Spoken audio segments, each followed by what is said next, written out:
Hello all! నాకైతే fourth order కూడా వచ్చేసింది. జాస్మిన్ గారైతే వచ్చి ఇచ్చారు. ఇది హాఫ్ శారీ కాబట్టి మనం ఓణీ పెట్టుకుంటే సరిపోతది కాబట్టి ఓణీ ఇచ్చారు పెట్టమని చెప్పి. పళ్ళు ప్లీట్స్ అండ్ చెస్ట్ ప్లీట్స్ పెడితే సరిపోతది.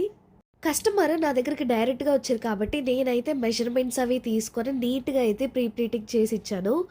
ఒకవేళ ఎవరైనా ఆన్‌లైన్‌లో ఆర్డర్ చేయాలనుకుంటే ఆన్‌లైన్‌లో కూడా ఆర్డర్ చేయొచ్చు. మీ హైట్ అండ్ టాప్ సైజ్ చెప్తే సరిపోతుంది. అంటే ఎం, ఎక్స్ఎల్, డబుల్ ఎక్స్ఎల్ అని చెప్తే చాలు. నేనైతే నీట్‌గా ప్లీటింగ్ చేసి అయితే ఇస్తాను. ప్రెజెంట్ మనకి చాలా కొరియర్ సర్వీసెస్ అయితే ఉన్నాయి కాబట్టి మీరు ఈజీగా పోస్ట్ చేయొచ్చు. మీకు ఏది దగ్గరగా ఉంటే దాని ద్వారా అయితే పోస్ట్ చేయండి శారీని. నేనైతే నీట్‌గా ప్లీటింగ్ చేసి మీకైతే సేఫ్‌గా రిటర్న్ చేస్తాను. ఇంకేంటి ఆర్డర్ చేయాలనుకుంటున్నారా? స్క్రీన్ మీద కనిపించే నెంబర్‌కి కాంటాక్ట్ అవ్వండి ఆర్ ఇన్‌స్టాలో డీఎం చేయండి. Please subscribe my channel. Bye. Order now. Bye.